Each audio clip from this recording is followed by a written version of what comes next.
Good morning. Can everybody hear me okay? You can use the window box. I hope you guys can hear me. My name is Sylvain Lejeune. I'm the VP of Sales for Asia Pac and Japan with Watchguard. I hope you can hear me. Just say so in the box, in the chat box.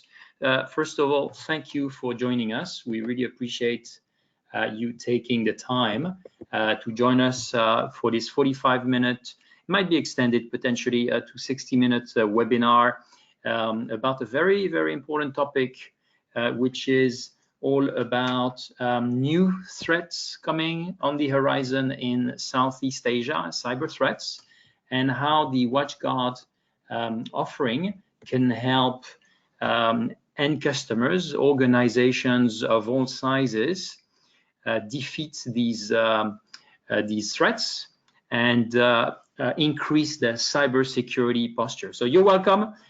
Everybody's on mute. If you want to ask questions, do enter them in the window, in the chat window. I can see that some of you have already started using it. This is great.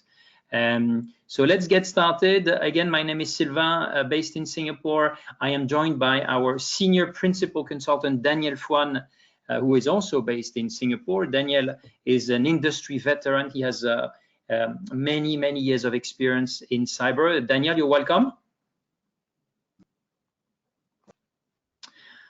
All right, let's get started, and let's start with the agenda, if you will. You know, what we're going to do here in terms of agenda is really, and as an introduction to the company, some people may not know Watchguard. Watchguard has been in business for 22 years. We are from Seattle.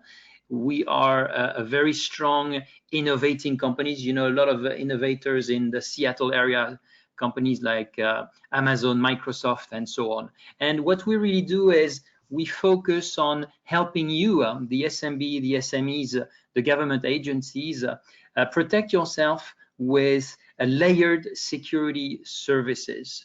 When we say to bring widely deployable enterprise-grade security to SMBs, it really means bringing to you the best of breed security services that enterprise can afford in terms of budgets, in terms of IT staff, but that smaller organizations may not have the budget. Smaller organizations may have 1 or 2 or 5 people in IT, that's it. And so that's very, very important for these SMBs and for you, hopefully on the line, is to have easily packaged, easily consumable, and affordable cybersecurity solutions. So this is our mission. It is to deliver these to you. All right, if we move to the next slide, just a couple of metrics on the company. We're about 700 employees now. We've got 90,000 customers. We've been in Southeast Asia for about a good 12, 15 years. And we operate via, we sell to you via our trusted partners. And I know some are on the line. We've got very, very loyal partners who've been working with Watchguard for many years. And they serve you as our go-to market to you is 100% through channel partners and resellers. We can move to the next slide in terms of agenda. So we want to start with sharing with you some of the threats that we're seeing in Southeast Asia. These are not generic slides. It's going to be very applied to Southeast Asia. We picked a few countries. That's number one, because things are moving very, very fast. And then we're going to talk about why the Total Security Suite from Watchguard is a very, very good and solid and robust set of services to defeat unknown threats. And we're going to talk about known threats, unknown threats, zero-day threats, evasive threats. So we will do that in a few moments. And then we will talk with you about a very, very exciting capability, which is intelligent, artificial intelligence antivirus that we're bringing to the market very, very shortly.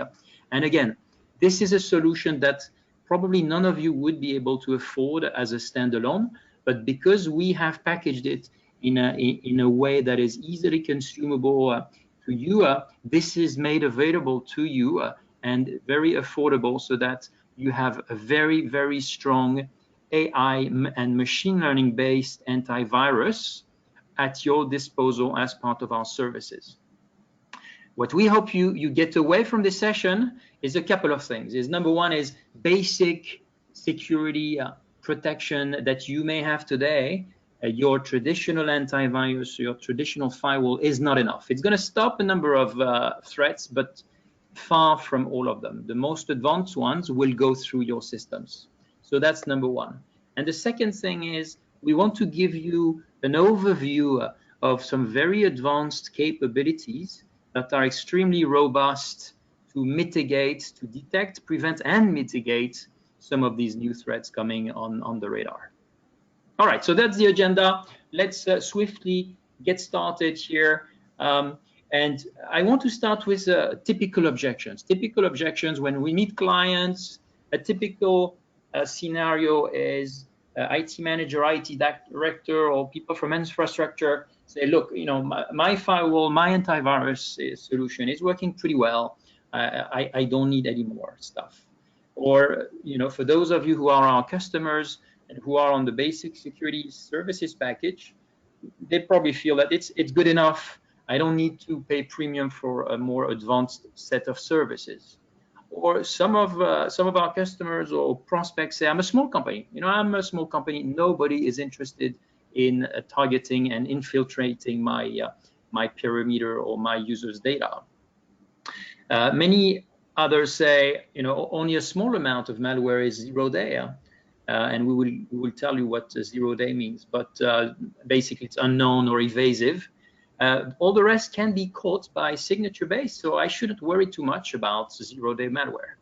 Another typical objection or misconception is, you know, I've been using the same IT security products all along for the last 2, 3, 5, 10 years, and it's all good. You know, I haven't been the target of attack, at least that I am aware of. Another typical misconception is around backing up. I'm backing up regularly, and by the way, this is a very, very important good practice. I'm backing up regularly. I really don't need to worry about ransomware, persistent threats, because, you know, my backup data, I'm going to get back to my backup data, and that's going to give me, I may lose only, you know, 4, 5, 24 hours of data, but that's fine. So these are typical scenarios that we hear when we meet customers and when we meet prospects. We'll address those one by one over the course of the discussion. A few metrics, I know some of them are a little bit old from 2016, but take a look at the bottom one. The bottom one to me is the biggest one. 60% of hacked SMBs go out of business after 6 months after an attack. This is a huge number. 60% of SMBs, and I repeat this because this is, to me, it's an eye-opener. 60% of SMBs go under 6 months after a cyber attack. So very, very, very important to be very aware of the risk. And I know when we, as individuals, we need to buy insurance, we don't really like to have to pay the insurance every year, and I have to pay a premium to my insurer. But you know, at the end of the day, when we get the injury, we're quite happy that we subscribe to the insurance. So that's the analogy with subscribing to good, solid, and robust cybersecurity services. All right, so if we go to the next slide, you guys have probably heard about ransomware and ransomworm. There's been a lot of high-profile cases, including the TNHH in the UK, including Maersk, this leading shipping company from Denmark. You know, it has different names: CryptoLocker, WannaCry, Petya, etc. So we're all aware, and it's very much in your face when this attack happens because your system is locked. So that's something that is not new. It started spreading about 2-3 years ago, and we can go to the next slide. And you guys can ask questions. I saw a hand rise. Just go and you can go and use the chat box so that we can see your question. So basically, ransomware, as you know, your system is locked, data is encrypted, you have to pay a ransom to retrieve your data, and even if you pay the ransom, you're not sure that you're going to get your data back. Classic example. something that is absolutely that is very, that has been on for many years is phishing and spear phishing or whaling. You know, most of malware attacks start from phishing, and phishing can be, you know, can be successful because of the happy clickers. We call them the happy clickers. Someone who is happy to click on links, but it could be also CEOs, senior executives in your company who are targeted. That's spear phishing, whaling. It used to be very, easy to spot phishing. When you look at this screenshot that we're bringing up to the screen, it's sent in bulk. There's no personalization. There's a lot of, sometimes a lot of spelling mistakes. It's kind of obvious. However, phishing now is very, very sophisticated. It's personalized. It looks like it's coming from my boss or a colleague. It has an attachment that really makes sense in the context. So it's easy to get trapped, right? So these are examples of spear phishing. Spear phishing, phishing, whaling are on the rise, and definitely, if we move to the next slide, they have probably played a role in what we've seen about 5 days ago. It was released publicly. If you saw the news, a very, very large breach in Singapore affecting the personal details and the medical data of many, many patients, in the 1.5 million patients, in fact, for personal information. And I want to highlight a couple of things. Number one is the Singapore government agencies are known to take security very, very seriously. So in this case, someone extremely well organized has done this. And so if they can get past the Singapore Sing Health security defenses, you can imagine what they can do with companies that have less budget, that are less that have a lesser cybersecurity posture. The final point I want to make, and that's the final bullet point here on the slide, is the attack was detected 4th of July, but the exfiltration of data started about 10 days prior. So for 10 days, there's been no detection. It's quite scary, and it's not bad, actually. Some companies, the exfiltration goes on for weeks and weeks and sometimes months before it is detected.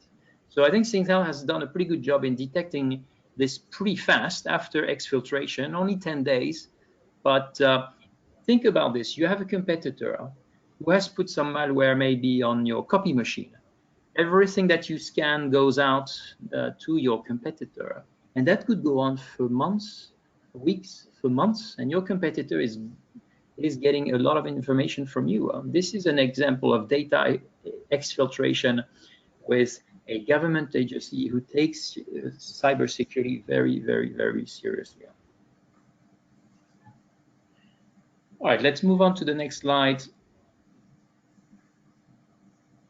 And this is where I'm going to leave it to our senior principal consultant, Daniel. Daniel, over to you. Thank you, sir. Okay, this is a threat landscape information that we publish on our public website. Anybody can actually go to our public website. For you to access to this threat landscape, you just require to go to our Simplicity website, where you'll be able to click on the link to this threat landscape. So over here, it shows you worldwide threats and attacks that are collected from our firebox that are deployed worldwide. So over here on this slide, you can see that I have filtered out Philippines for the last month. And you can see that 98% of the attacks are actually zero-day malware, which override what our customer perception that most of the malware are actually known malware.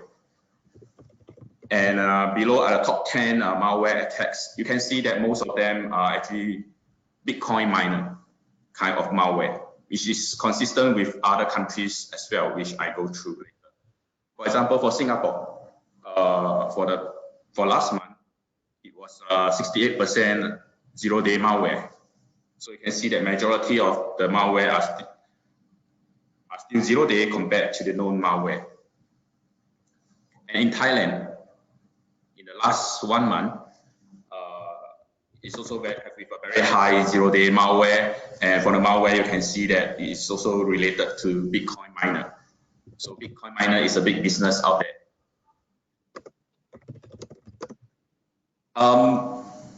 We look at the threat landscape.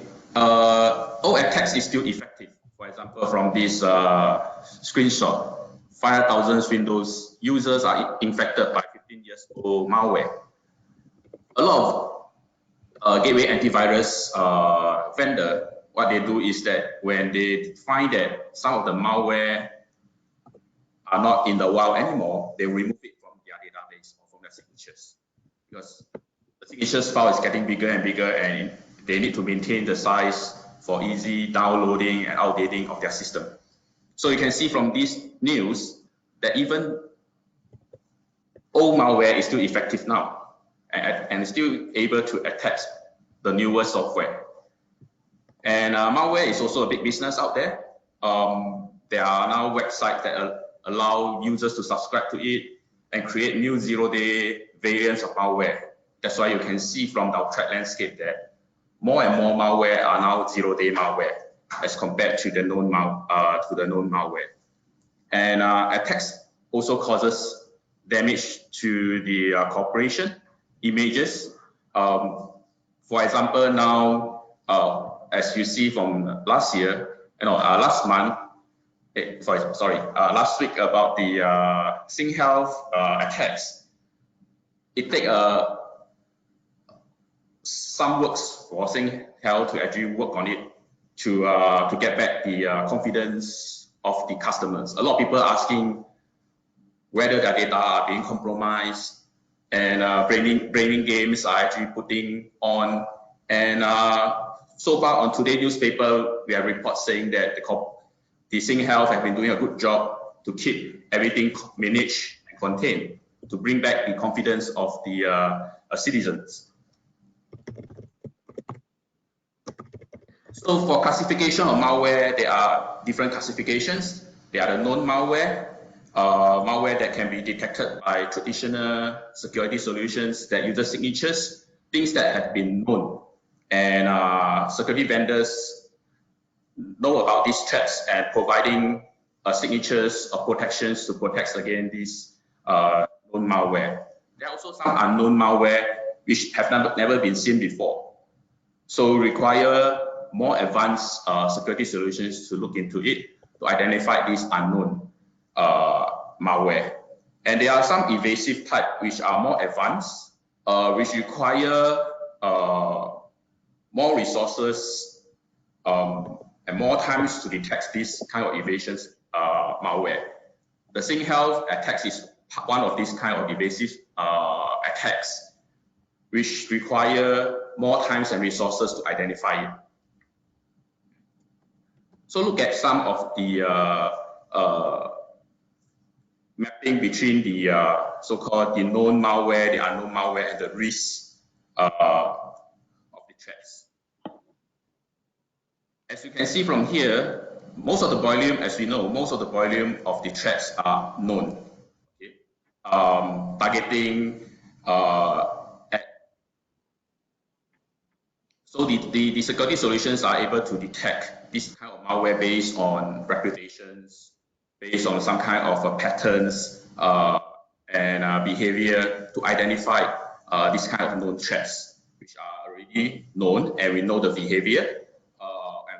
And also by checking where the COC domain, botnet domains, for example, an IP address to identify their communications and block them from there.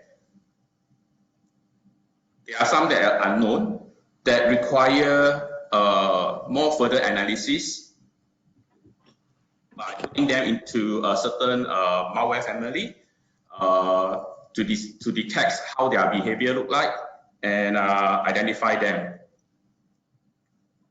There are some that require deep analysis that you need to analyze the full cycle of the evasions in order to understand and identify these kind of threats. These are normally very evasive and also high risk because it's not easily detectable, and also the damages is also bigger. So let's look at some of these threats and what are the solutions that are able to protect it. Traditional known kind of malware can be detected by traditional security solutions, things like endpoint antivirus, network-based firewall, or next-gen firewall. A lot of people are talking about next-generation firewall. Next-generation firewall is actually typically just a firewall with IPS and application control.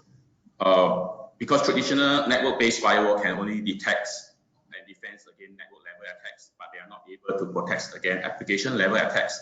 And hackers in the past have transferred attacking on the firewall into targeting application vulnerabilities and take advantage of these application vulnerabilities to attack the targeted companies. So that's the reason why next generation firewall become a hype now, but it doesn't protect against the unknowns or the evasive kind of attacks. Because IPS and gateway antivirus and application control still targeting at the known application, known threats, known signatures. So based on UTM solutions or the basic security suite, only able to prevent known threats. So how about advanced threats? Things like threats that go and modify your registry, changing your file system, delete your executable file and download another executable file from the command control center and impersonate your executable file that you think that it is a legitimate executable file that is running in the system. And some will be also doing some kind of API calls to the operating system, connections to the internet, to the command control center, for example. So these are some of the activities that are the evasive malware will be doing. Let's look at some of the security services is offered in our total security suite. So we have a range of security solutions in place to detect and protect against the advanced persistent attacks that are attacking the organization. We look at layer security also, because this will actually provide you with the required defense. In case one defense miss the threats, the other defense can actually detect it and actually prevent it. Same thing like I travel quite regularly in the airport. You go through also multi-layer of security. You don't straight away go to the gate and board the plane. You still go through the customs, you go through the gate, you still need to screen through your bags. When you board the plane, they need to check whether you're boarding the correct flight, for example. So it's also the same thing of going through layer security to check. So one of the protections of zero-day malware protections is using our APT blocker. We partner with NSS Lab to provide these cloud-based solutions. If you look at the latest NSS Lab on APT blocker, you'll know that last line that we partner with is one of the top branded zero-day malware protections providers. We work conjunction with the gateway antivirus. So when the gateway antivirus scan for any malware, and if there is not a match of any known malware, we create a hash on the file and then send it to the last line cloud to check to see is this really a zero-day file. If let's say it's a file that is already scanned by last line cloud, the result will return to the APT blocker to whether to block the files or to allow the files to pass through. If let's say it's a true zero-day malware, then we will need to upload the files to the cloud to actually do the simulations. And from there, we'll be able to understand how, after executing the files, what are the actions taken, whether there is a registry change, whether there is a change in executable file, or whether is there any connections trying to connect to command control center. All this will be identified and detailed logs into the log system. And you can actually view it in our log server, or you can look edit in from the dimensions to look at the information detail about this advanced malware. What are the activities and threats? The other things that we look at will be threat detection and response, which I will talk about more details later. This is doing a correlation between the endpoint and the gateway. A lot of solutions in the field have different administrators to manage the endpoint, different administrators to manage the network security. There is no communication between these two groups, and they have different logs formats. And normally, end users they let the help desk doing the support because of direct contact with the user. But then this is a different groups that do the company security, network security. They don't talk to each other, so they do not see the relationship between the endpoint and the gateway. So with this threat detection and response, we allow us to actually do some kind of correlation to see what the endpoint sees as well as the gateway. Then from there, we will understand the severity of the threats. So for example, let's say the endpoint is infected with a malware, and we also detect the same malware from the same endpoint IP address on the gateway. This shows that there is a spread in the malware, for example, from the endpoint out to other parts of your network, which detected by our Firebox, which is a network sensor. So this will actually alert the administrators about the severity of the threats, and administrators will be able to focus on threats that they need to focus on based on the severity level of the threats. So every threat we will classify them based on the scoring that we put in place. So to alert the administrators based on the scoring, so the administrator can focus on the specific important threats. At the same time, also we want to minimize the administrator overhead. On the endpoint sensor, we allow administrators to configure automatic alerts, automatic actions that they can put in place when a certain specific malware or activities are being detected. Like for example, ransomware preventions on the endpoint, we can configure automatic actions to actually kill the process or quarantine the files that we find that is malicious to prevent any further actions of the ransomware to encrypt the files. So this can be set for the host sensor. So part of the threat detection and response is the main engines that under the TDR is actually the threat sync that we do the correlations of the information that we collect from the logs from the endpoint as well as the Firebox, and from there we compare it with threat feeds that we collected, that we partner with some third-party vendors in the market to do the correlations, and from there we will be able to match and see the severity of the threats and give a certain scoring based on the threats information that we collected. And from there, we will be able to prioritize administrator focus and on which threat that they should focus on. So what are the informations that we are correlating in the threat cloud to do the threat sync? Daniel, there's a couple of questions that I think need answering now. Does TDR is another appliance or just a firewall feature? It is not another appliance. It's a service sitting on top of the box. There is just an agent, a host sensor with a very small footprint going onto the laptops. So a small agent is being deployed onto the Mac or onto the Windows system, but it doesn't need another appliance. One appliance, multiple services, and TDR is part of it. Then there's another question. Sovanti, does that answer your question? Then there is another question. Enabling advanced capabilities like APT blocker has impact on firewall performance. Are the figures on recommended users per model support enabling of advanced features? Does it need to take some other consideration when sizing? The question is about the impact of APT blocker on firewall performance. Okay, most of these advanced protections that we have, like APT blocker, TDR,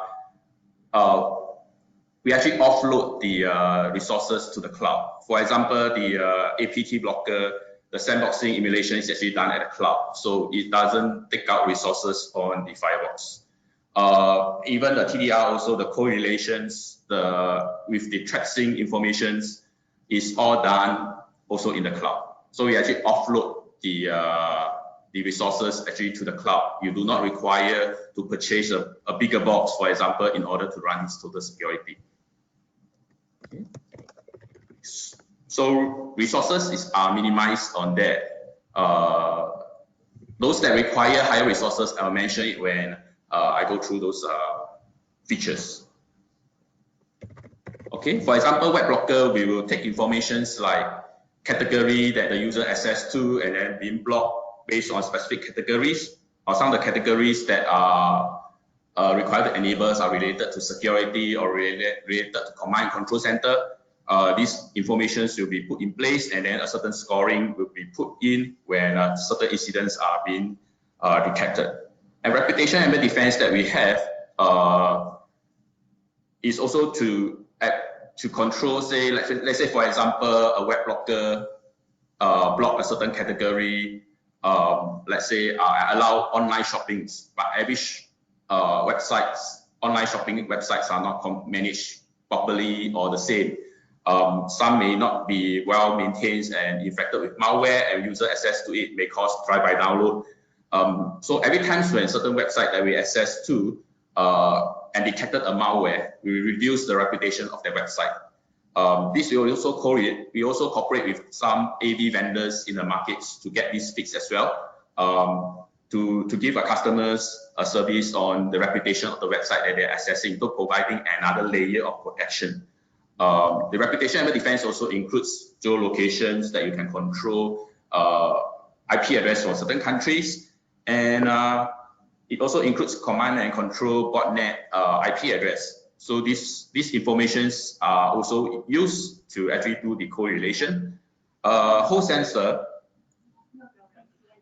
includes behavior analysis, file eventing, process eventing, and registry eventing to actually understand what are the activities that are running at the host. Every time the host sensor, when you first install, they will do some kind of baselining. During the baselining, you understand what the endpoint is doing, and from there, if let's say anything that is abnormal out of this baselining that we have set, then we'll be able to identify any abnormal activities. And also not mentioning the host-based ransomware protections is able to detect ransomware kind of activities, trying to encrypt your files, and you can actually prevent the ransomware. A lot of customers think that, as well, just now we talked about some misconceptions, whereby some customers will think that proper backups will actually solve the ransomware. But now you can see that ransomware is now become a ransomware.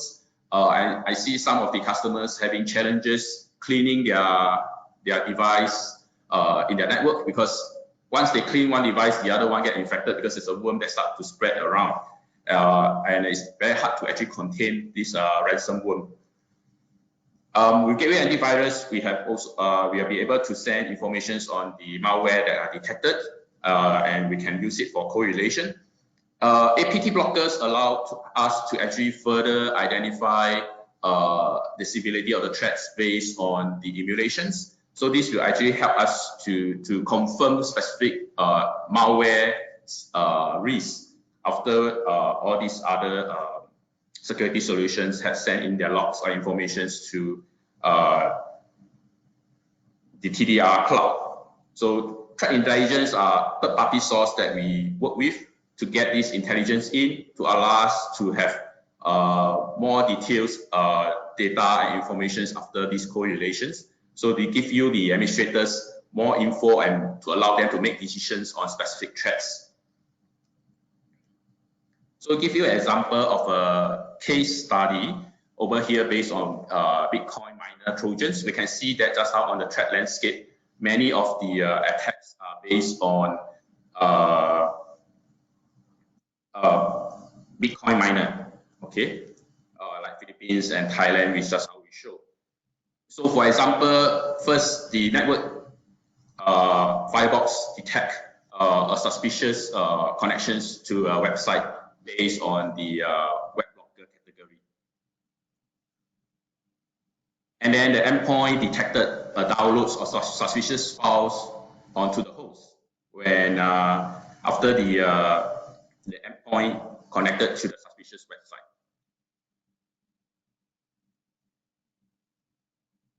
Then both the endpoint as well as the network indicate so-called firebox also detect connections to command and control center, and then combined score of a 7.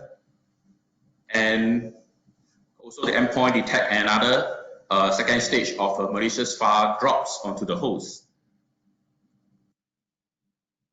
So after doing this kind of correlations between the network firebox as well as the endpoint host sensor, the informations we with 7 and 8, we give a final score of a 10 based on the correlations. We find that this threat is very severe and giving a score of a 10 to alert the administrator. So during these tracing in actions, you can see that after going through the correlations of the threats between the endpoint and the network sensor, we give a score of a 9, for example, for this case. And then we can also set automatic reaction that the host sensor can take to actually contain the threats or remove the threats. Things like actions that you can do is kill the process, quarantine the files, or if the threats modify the registry, host sensor come with a registry monitoring. So if detects activities that is done by this malicious malware, you can actually remove the registry that is done by the malware. So if the threat is being removed, the score will go back to 1. That means the threats have been removed. If the threat have not been removed, then the score will go up to a 10 for possible, and get the administrator alerts, and administrator will need to probably remove it manually. So from here, you can see that our tracing scoring, 0 is normally used for detections of certain activities which you have whitelist, there is no threat, for example, so it gives it a score of a 0. For 1 is normally threats that have been removed after detections of the threats. And then 2 are suspicious threats activities that the system detected, but without enough information, they cannot confirm that this is a threat. Okay. And then 3, 4, 5 is something that is suspicious based on specific connections to, let's say, website that is blocked by web blocker, for example. We know that is connecting to unsafe site, but then we do not know the risk because it may not be infected. It may not contain the risk, but it's just that we know that they are accessing to something that may not be safe, for example, or application control that are connecting to malicious peer-to-peer applications, for example, but we do not know the risk yet. So these are just suspicious that they might be a risk. So the scoring will be between 3 to 5, for example. And when you go up to 6 or 7, that is after detections, let's say, for example, by gateway antivirus, for example, and it detected something, some malware, for example, but we do not know how severe is the risk at the moment. So the score is a 5 for this kind of known threats, known attacks. And 8 to 10 is normally very severe malicious kind of attacks, which we probably go through APT blocker to look into the sandboxing environment to see what is the threat level of the malware, how severe is the threats, for example, how evasive is this kind of malware, and then from there we will base on that and give a specific score. Because after running in the emulations, we are confirmed that this is a threat, and we'll be able to know the severity of the attacks. So for example, let's say things that are potential that we suspect malicious, we'll send it to the APT blocker cloud to do the simulations. Both our Firebox as well as the host sensor can actually send the files to the to the last line cloud to do the emulations. The users do not require to be behind our Firebox. As long as they have a host sensor installed on the endpoint, even though they are outside the network, they can still send the files for emulation as well. And the information returned back to the host sensor will be forwarded to the cloud, TDR cloud, to do the correlations and give administrators the informations. So the APT blockers will execute the malware, analyze its behavior in the sandboxing environment. So if, let's say, detect that this is a threat, then we will update the score and guide the response of the threats. So for example, threat sync plus APT blocker in actions. For example, we detect incidents after correlation, we find that the suspicions of the threat is applied. And then if you configure it to send to the APT blocker for analysis, it will be sent to the APT blocker for analysis. And if that's it, a threat is detected based on the severity of the threats written from the APT blocker cloud, we will set a certain score based on the threat level. Let's say, for example, this is a 9, and if you set automatic actions to remove the threats, so after the threat is removed, then the score will go back to 1.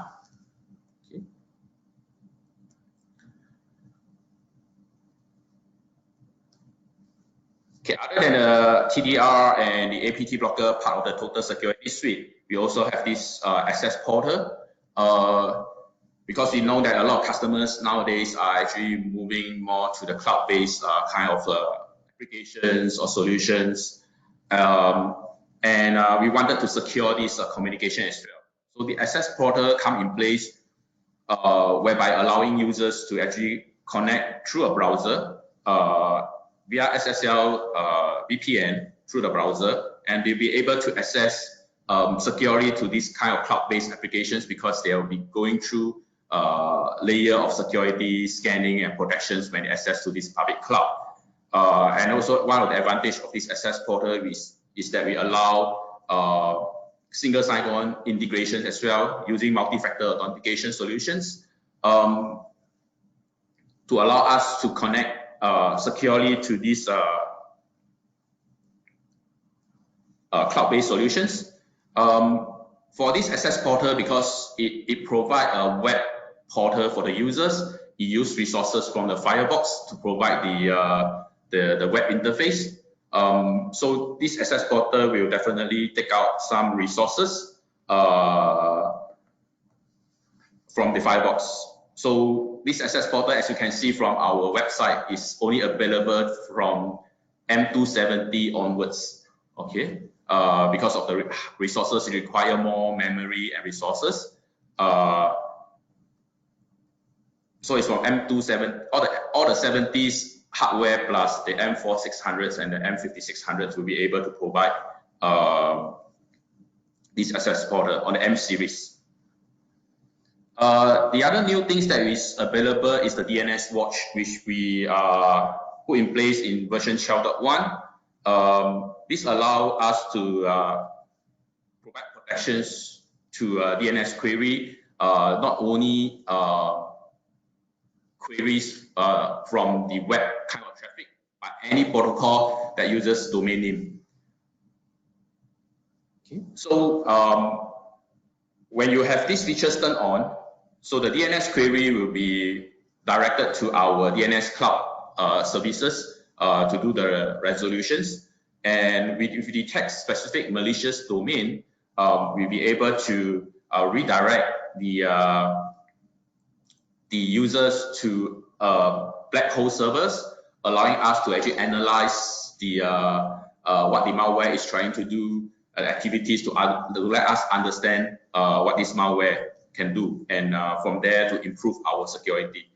So if let's say it's a safe domain, then we reply back that proper destination IP to the user, and the user will connect safely to the destination. Okay, so this solutions is targeted at protecting the phishing attacks that we see, users clicking malicious link, for example. So this is to protect against phishing attacks mainly, and it also do not require a lot of resources because it's redirected to DNS cloud services provided by Watchguard, so it doesn't take out resources on the our appliance. So if users are denied connections to a website, we can actually also configure user educations to let them view videos on protections of phishing attacks.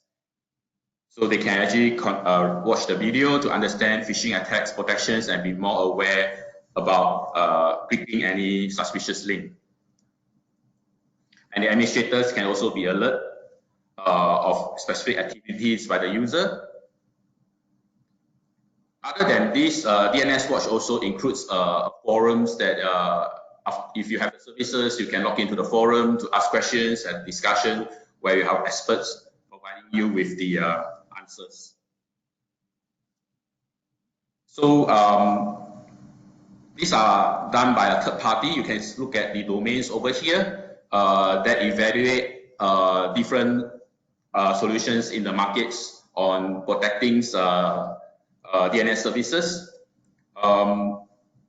They come up with 140 SQDNs informations that they want to test out on these products, and you can see from the result, Watchguard DNS Watch have a very good detection rate.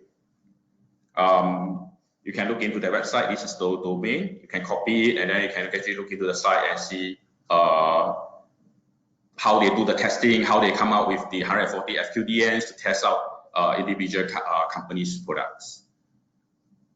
And Watchguard have a very good detection rate of 61%.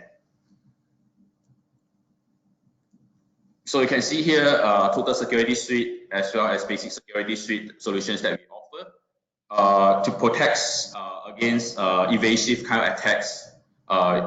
Basic Security Suite or most UTM solutions offered by other vendors in the market are not enough. With our Total Security Suite, you'll be able to protect you against known as well as unknown and even evasive kind of attacks. Next that we have talked about will be the intelligent AV. It will be available soon next month on version 12.2. So any customers that are running M370 or higher with Total Security, they can actually just upgrade the versions to 12.2 and then update their license key. They'll be able to use this intelligent AV without any add-on cost. This is artificial intelligence learning how to detect known as well as unknown kind of malware using AI. Like for example, just now before I, for example, just now when, okay. I just want to add something.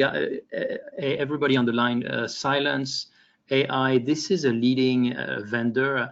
And again, as I was saying earlier, these are solutions that are totally out of budget on their own for SMBs and SMEs with limited budget, limited IT staff.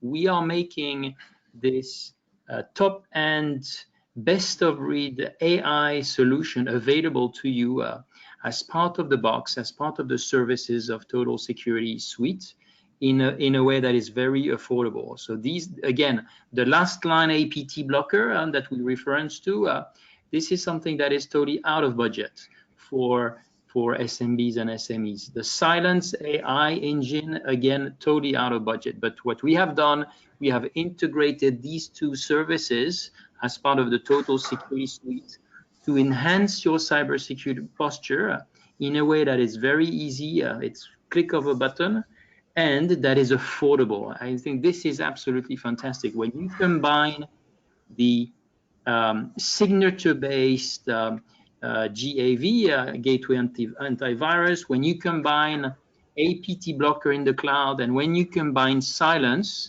you have an absolutely unique and amazing anti-malware capability based on these three engines, and it is available to you at a very, very affordable budget. I wanted to make this point because this is very, very critical. back to you, Daniel. Okay, thanks. Just now during the beginning, we talked about the 15 years old or the old malware that is still present. So with the artificial intelligence malware, you also be able to actually detect even malware that is not in the wild anymore and it come back again, and we'll still be able to detect it based on AI, because signature based may not be putting the signatures back into the gateway antivirus signatures. So, so with this intelligent AV, allow our customers to actually run 2 AV engine together. You can choose to run 2, or you can choose to run only 1.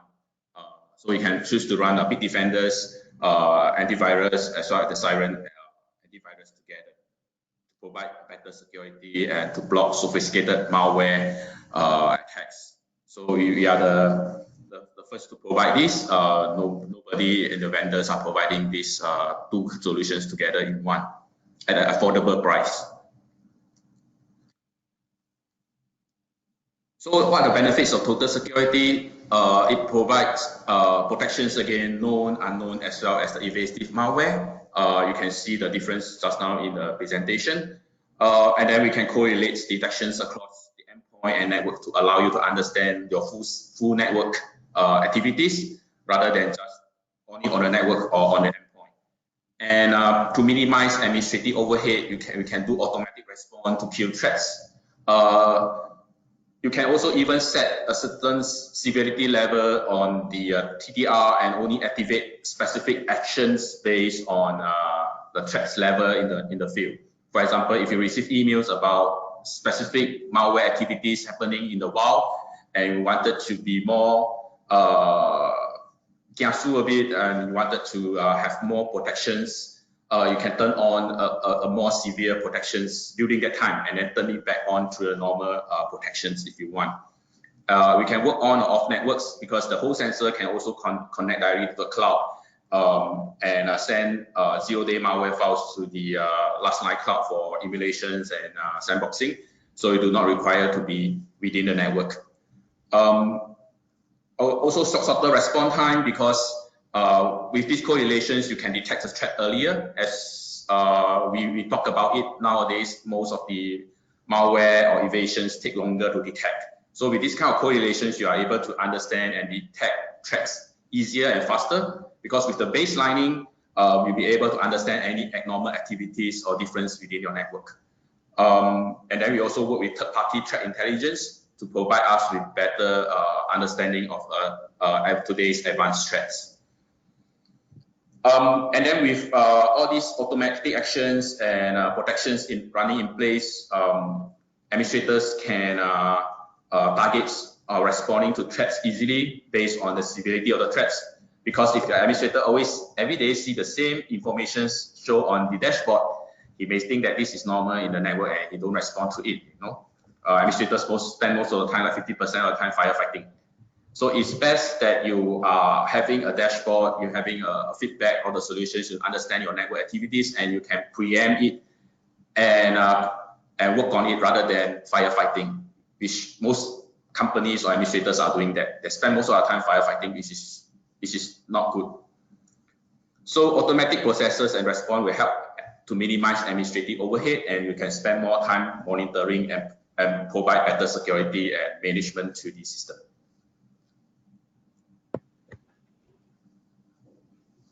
Okay, over to you, sir.